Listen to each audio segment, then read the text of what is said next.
आज मत्स्यलोक की रानी ने राजकुमारी को जन्म दिया था। पूरे मत्स्यलोक में खुशियां मनाई जा रही थी। महारानी ने जादूगरनी सुमी को बुलाया। सुमी, मेरी बेटी वो है जिसे इस ब्रह्मांड ने अपने आखिरी वंशज के रूप में चुना है, जिसकी मृत्यु के पश्चात उसका रक्त नीलमणि में बदल जाएगा। मेरी बेटी को अपनी ये नीलमणि उसके राज्याभिषेक होते ही प्राप्त हो जाएगी। उसे हमारे देवताओं ने हम सबकी भलाई के लिए चुना है। उस नीलमणि में इतनी शक्ति होगी कि पूरे ब्रह्मांड को अपने अंदर समाहित कर सकती है। इसे धारण करने वाला यथाशक्ति का मालिक होगा। लेकिन अगर ये नीलमणि किसी गलत हाथों में पड़ गई तो तुम कल्पना भी नहीं कर सकती कि इसका परिणाम क्या होगा। ऐसा क्यों महारानी? राजकुमारी के 18 वर्ष के होते ही इसका राज्याभिषेक किया जाएगा, लेकिन उससे पूर्व इसकी जान को खतरा है। खतरा? कैसा खतरा महारानी? 18 वर्ष की होने पर इसके अंदर सभी शक्तियां जागृत हो जाएंगी, लेकिन उस समय इसका विवाहित होना भी जरूरी है। किंतु उससे पहले अगर इसके रक्त से बने नीलमणि को जादूगर कपाली ने अपनी जादुई छड़ी में लगा लिया तो फिर ये राज्य समाप्त हो जाएगा और वो दुष्ट सबको गुलाम बना लेगा। अभी वे बात कर ही रहे थे कि एक दासी दौड़ती हुई आई। महारानी, जादूगर कपाली ने महल पर हमला कर दिया है। सुमी, तुम कपाली की सगी बहन हो, पर मुझे तुम पर अपनी दोस्ती पर भरोसा है। अपनी जादुई विद्या से तुम ही मत्स्यलोक की रक्षा कर सकती हो। मैं अपनी जादुई शक्तियों से मत्स्यलोक को पानी के जादुई शीशे से पूरी तरह से बंद कर दूंगी, जिससे ये हमेशा सुरक्षित रहेगा। सुमी, ये नीलमणि मेरी निशानी है। तुम इसे राजकुमारी के गले में डाल दो।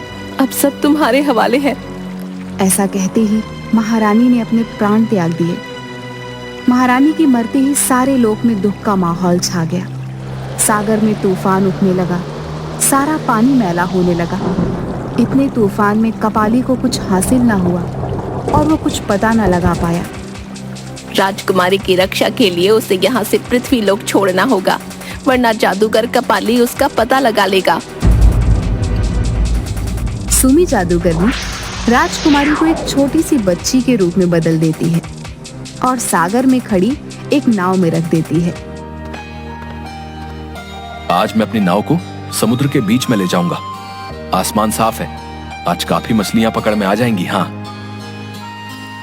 अचानक भीमा को नाव में से किसी बच्ची के रोने की आवाज आती है। हे भगवान, मेरी नाव में ये छोटी सी बच्ची किसकी है? देखने में तो किसी राजघराने की लगती है। इसे घर ले चलता हूँ। अरे भाग्यवान, कहाँ हो? इधर आओ जल्दी। क्या हुआ जी? क्यों चिल्ला रहे हो? अरे, ये किसकी बच्ची उठा लाए आप? अरे उठा के नहीं लाया हूँ। आज जब मैं मछली पकड़ने गया था तो मैंने देखा कि ये रो रही थी। वहां दूर तक कोई नहीं था। लगता है पैदा करके छोड़ दिया है इसे। शायद पालने की हिम्मत नहीं थी। जाने दीजिए, कौन जाने किसके घर की परिस्थितियां कैसी थीं। लगता है इसका हमारे भाग्य में आना तय था, तभी तो इतने सारे मछुआरों के होते हुए ये सिर्फ हमारे घर आई। आपका बहुत बहुत धन्यवाद प्रभु, आपने मेरी सोनी गोद भर दी। धीरे धीरे 14 साल बीत गए। राजकुमारी रिमझिम को भीमा और रमा लाड प्यार से पालने लगे। रिमझिम बचपन से ही बड़ी दयालु थी। वह सबकी सहायता करती थी। एक बार वह अपनी सहेलियों के साथ खेल रही थी कि अचानक उसकी सहेली पेड़ से नीचे गिरने लगी। बचाओ, बचाओ, मुझे बचाओ, रिमझिम मुझे बचाओ। रिमझिम ने अचानक अपना हाथ पेड़ की तरफ किया और उसकी सहेली धीरे से पेड़ के नीचे आ गई। सभी हैरान रह गए। ये तूने कैसे किया? रिमझिम, तूने मुझे बचा लिया। मैंने तो कुछ नहीं किया, ये तो खुद ही हो गया। ऐसे ही अब अक्सर जब भी कोई मुसीबत में होता और रिमझिम को पुकारता, वो तुरंत उसकी मदद कर देती, क्योंकि उम्र के साथ ही उसकी शक्तियां भी बढ़ रही थी। नहीं बाबा, आज मत जाओ। आज सागर में भयानक तूफान आने वाला है। अरे पगली, आसमान तो पूरा साफ है। कुछ भी कहती रहती है। चलो भाइयों चलो। ठीक है बाबा, अगर मेरी बात नहीं मानते तो वादा करो तूफान आने पर मुझे जरूर पुकारोगे। तो ये बात ठीक है मेरी प्यारी बिटिया रानी, मैं तुझे जरूर पुकारूंगा। बाकी मछुआरों के साथ भीमा कुछ ही दूर गया होता है कि अचानक सागर में बड़ी बड़ी लहरें उठने लगती हैं और उनकी नाव तूफान में घिर जाती है। रिमझिम ने कहा था कि तूफान आने वाला है, हमने उसकी बात नहीं मानी। ये तूफान तो बहुत तेज है, इससे बचना मुश्किल है। आखिरी बार रिमझिम को पुकार लो। रिमझिम! रिमझिम अपने दोस्तों के साथ खेल ही रही थी कि उसके कानों में भीमा की आवाज पहुंच जाती है, जो किसी और को सुनाई ही नहीं देती। मुझे बाबा ने बुलाया है, मुझे बाबा को बचाना है।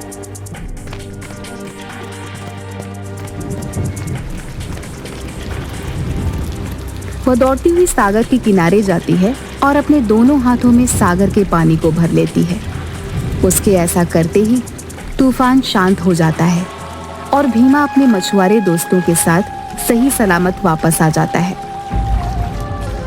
आज 17 वर्ष हो गए, लेकिन अपनी जादुई शक्तियों के होते हुए भी मैं राजकुमारी का पता नहीं लगा पाया। अब मेरे पास ज्यादा समय नहीं है। मेरी सभी जादुई शक्तियों, स्वर्गलोक, पाताल लोक, पृथ्वीलोक, हर जगह जाकर राजकुमारी का पता लगाओ। मुझे उसके 18 वर्ष के होने से पहले उसके रक्त का नील मणि चाहिए। जादूगर की छड़ी में से 3 रोशनी निकलने लगती है और एक बड़ी चील का रूप लेकर धरती की तरफ उड़ जाती है, एक उल्लू का रूप लेकर स्वर्गलोक की तरफ जाती है और एक नाग का रूप लेकर पाताल लोक की तरफ। 17 वर्ष बीत गए। मैंने राजकुमारी को पृथ्वी लोक में भेज दिया, लेकिन मैं स्वयं नहीं जानती राजकुमारी कैसी है और किस हाल में है। समय कम है। कपाली ने अपने सेवकों को राजकुमारी का पता लगाने भेज दिया होगा। कपाली के राजकुमारी तक पहुंचने से पहले ही हमें राजकुमारी का राज्याभिषेक करना होगा, वरना कपाली पूरी पृथ्वी को गुलाम बना लेगा। सुमी रूप बदलकर पृथ्वी लोक पर राजकुमारी को ढूंढने निकल पड़ती है।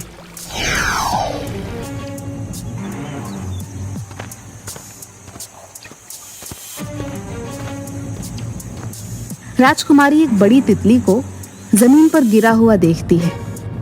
ये इतनी सुंदर तितली है, इतनी बड़ी तितली।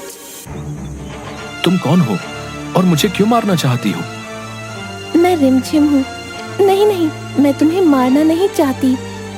मैं तो एक जादूगर राजकुमार हूँ, जिसे सजा देने के लिए मेरे पिता जादूगर ने तितली बना दिया। लेकिन तुमने मुझसे बात करके मुझे वापस राजकुमार बना दिया। अपनी शक्ति से अब मैं तुम्हें तितली बनाकर अपने देश ले चलता हूँ। वहां मैं तुम्हें अपनी दुनिया दिखाऊंगा।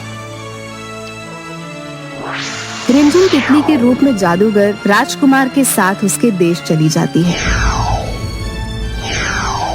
अरे राजकुमार, तुम अपने साथ किसे लेकर आए हो? मुझे तुम्हारे साथ किसी मत्स्य कन्या की खुशबू आ रही है। महाराज, आपका जादू गलत सूचना दे रहा है। मैं तो अपने साथ पृथ्वी लोक की एक लड़की को तितली बनाकर लाया हूँ। राजकुमार जैसे ही तितली को बाहर निकालता है, जादूगर अपने जादू से पहचान लेता है कि वह मत्स्य राज की राजकुमारी है। अरे, ये तो वही राजकुमारी है जिसे बड़े भैया पिछले 18 सालों से ढूंढ रहे हैं। उन्हें तुरंत सूचना देनी होगी। आप ऐसा नहीं कर सकते। मेरा भाई जादूगर कपाली बहुत बड़ा जादूगर है। अगर उसे मैंने सूचना नहीं दी तब भी उसे पता चल जाएगा। मैं नहीं चाहता कि हम दोनों मारे जाएं।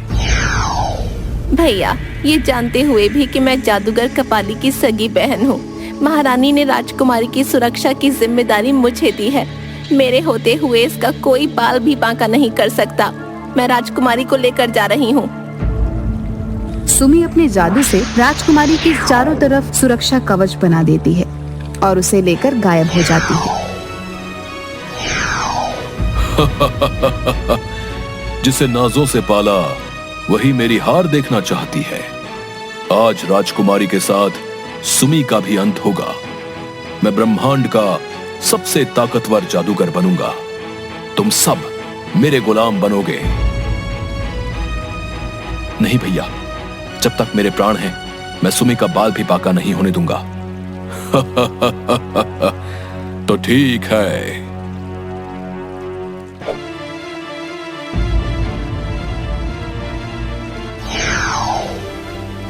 पिताजी, जब तक आपकी मौत का बदला नहीं ले लेता, तब तक मैं चैन की सांस नहीं लूंगा। मुझे आपकी सौगंध।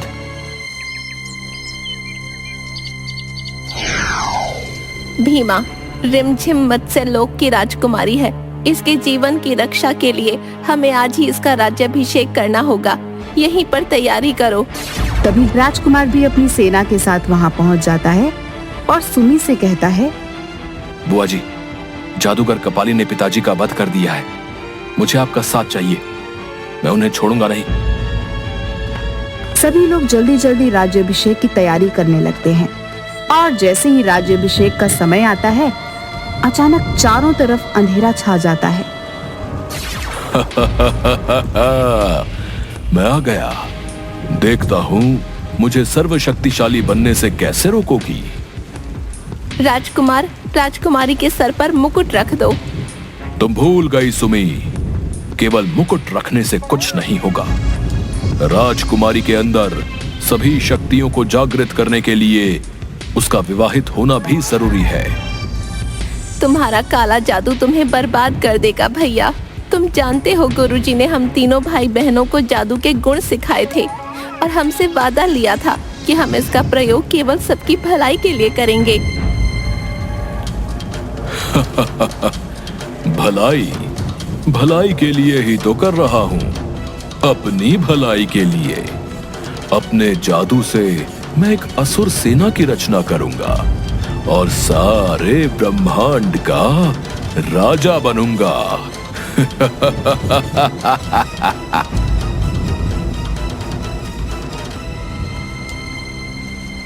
अब मुझे अपनी माया का प्रयोग करना होगा। राजकुमार, क्या तुम राजकुमारी से विवाह करोगे? लगता है विधाता ने तुम्हें ही राजकुमारी के लिए चुना है। भीमा, तुमने इसका पालन किया है। तुम्हें तो इस रिश्ते से कोई ऐतराज तो नहीं? मुझे राजकुमारी पसंद है। मैं राजकुमारी से विवाह करने के लिए तैयार हूँ। नहीं, मुझे कोई ऐतराज नहीं। आप बस मेरी बेटी के प्राणों की रक्षा कीजिए। मैं यहाँ पर माया से नकली रिमझिम का निर्माण कर रही हूँ, जिसका विवाह किसी मछुआरे से होगा। और कपाली जब तक उसे मारने की कोशिश करेगा, तब तक तुम मंदिर में रिमझिम को मुकुट पहनाकर राजकुमार से उसका विवाह करवा दो। रिमझिम के सर पर जादुई मुकुट रखकर उसका राज्याभिषेक कर देता है और राजकुमार उसकी मांग में सिंदूर भर देता है। ऐसा करने के साथ ही रिमझिम की सारी शक्तियां जागृत हो जाती हैं। सुमी, तूने झूठे माया जाल में फंसाकर राजकुमारी का राज्याभिषेक कर दिया। अब तू नहीं बचेगी। देखता हूं उस मायावी कन्या से विवाह कौन करता है। रुक जाओ जादूगर, बहुत हो चुका। तुम मेरे रक्त से नीलमणि को प्राप्त करना चाहते थे ना? मैं तुम्हारी सारी शक्तियाँ जादूगरनी सुमी को देती हूँ। तुम्हारी सारी शक्तियाँ जादूगरनी सुमी के अंदर आ जाएंगी।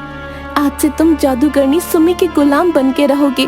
तुम्हें भी तो पता चले कैसा लगता है किसी का गुलाम बनना।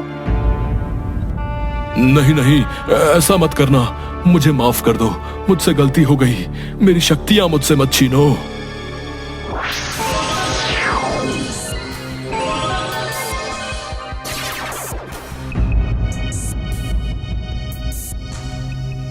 सुमी, मत्स्य लोक की अमानत को बचाने के लिए ये आपका उपहार है।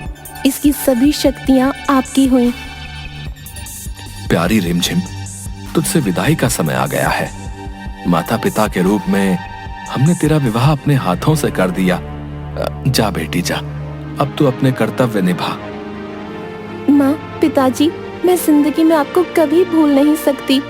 जब मैं थक जाऊंगी और मुझे माँ की गोद की याद आएगी, तो मैं आपके पास आ जाऊंगी।